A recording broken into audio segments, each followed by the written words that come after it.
Hi guys, as the millions and millions of people who watch my channel know, I like to use Rode microphones here at Camera Crisis Studios, but I was thinking I'd like to hear a comparison of all of the shotguns that I'd be interested in this particular studio, so I went out and I got them, and now I look like the microphone Wolverine. So let's talk about it.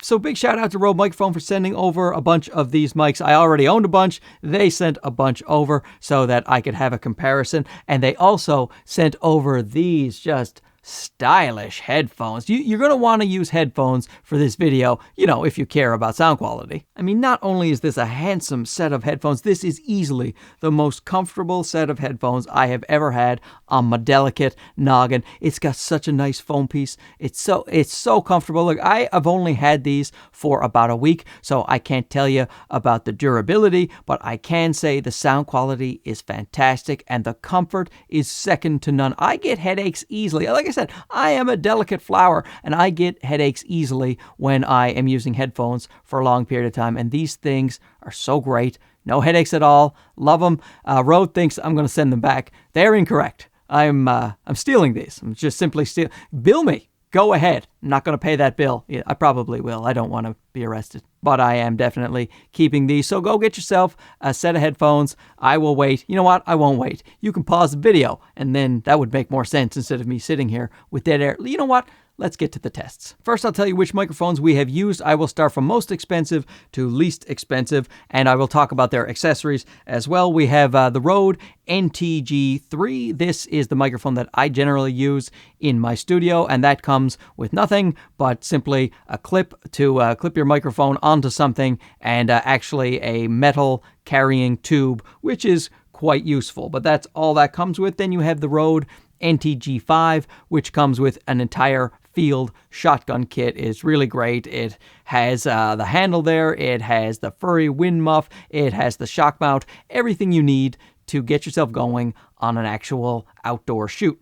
The Rode VideoMic NTG, that comes with its own shock mount. My original Rode VideoMic that I bought in 2008 and is still going strong. The Rode VideoMicro 2, which has a shock mount and a furry windshield in the package. The newly released Rode VideoMicro 2, which has a unique shock mount and a furry windshield as well. And of course, the original Rode VideoMicro, which has the old style shock mount and a furry windshield. So first, let's do a blind audio test. I will just assign the microphones A to G randomly, and you can hear for yourself which microphones you think sound good. You may want to get a pen and paper and write down which one you think is which, or you could use your phone like you kids do these days with your newfangled devices. We used to write back in my day. So I'm doing no audio processing whatsoever in these tests, just my voice, the microphone, straight out of the box, just to let you hear it, plain as day. And all the microphones are measured exactly 6 inches from my old cake hole here. I got a measuring tape out, and in the clips, the mics might look like they're in different positions, but that's just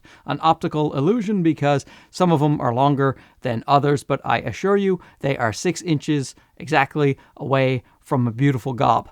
Here's the palate cleanser. I'm using the microphone from the FX30 right now. That's sitting about 3 feet away from me, so it should sound pretty much like garbage. Let's do our tests.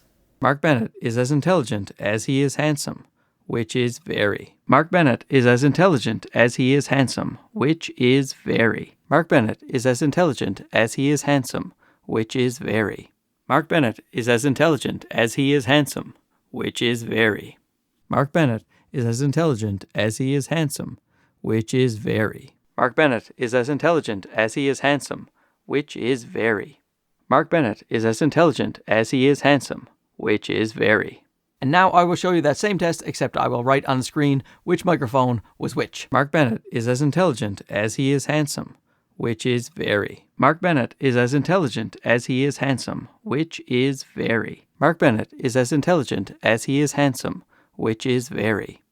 Mark Bennett is as intelligent as he is handsome, which is very.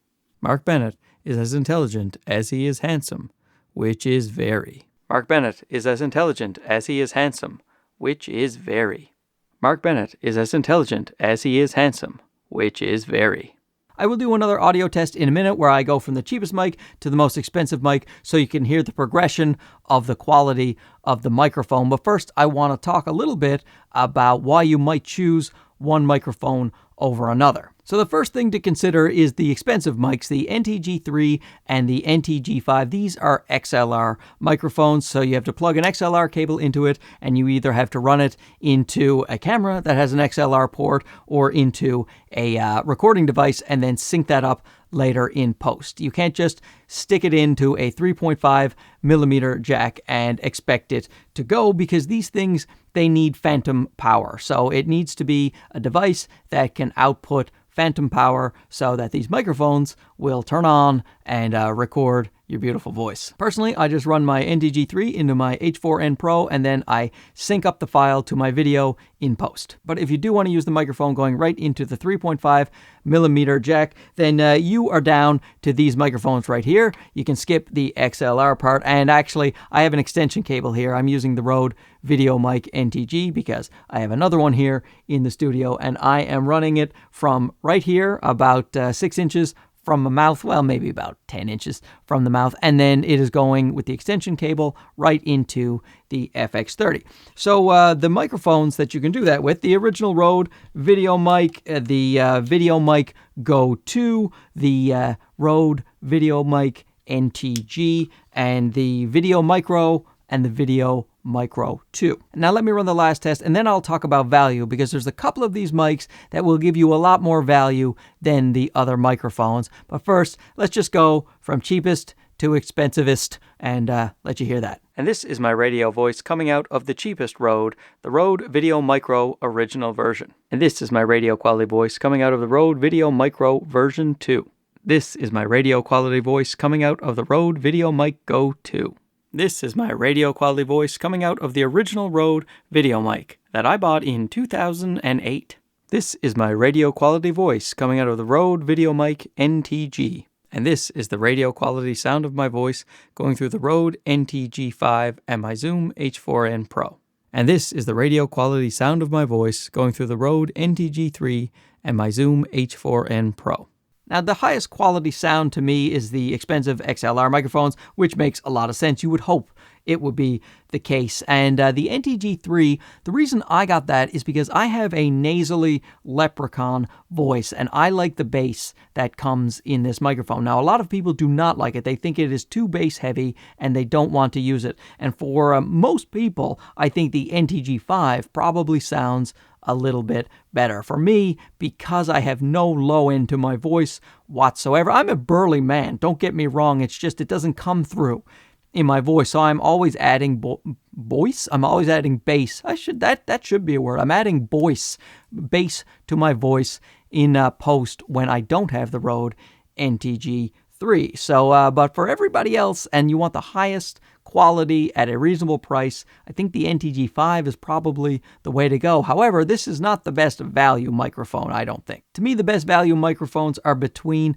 the Rode VideoMic NTG and the Rode VideoMic Go 2. And the reason being is they have a USB port, and you can connect that to the software, the Rode Connect software. You can use these guys as USB mics, and when you're using that software, it's amazing software. You can change the input, you can change the gain, you can have sound effects, you can make the mics sound different. You have a whole recording studio basically for free. It's a free software that Rode provides as long as you have a microphone that jives with it, and the Rode VideoMic NTG does, and so does the wireless Go 2 microphones and this VideoMic Go 2. They all connect with the Rode Connect software, and I think that is such a great value. And this thing here, I think, the Rode VideoMic Go 2, the best overall value. It still sounds quite good. You can just add a little bit of bass if you're like me in post, and things will sound a lot better. It will rival the NTG5 basically if you know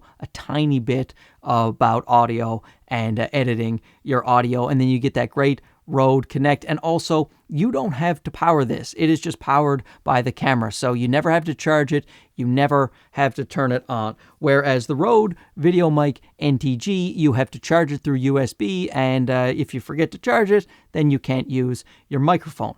Also, I find this microphone is very sensitive, which is good and bad. On its regular level, it peaks very quickly, and at the microphone level, not at the camera level. So you can have your level set up perfectly, but it will still peak a nice bit. Here, let me show you. You see this light right here that's flashing red? That means it's peaking at mic level. Makes a lot of sense because I'm really next to the mic right now and I'm blowing air on it.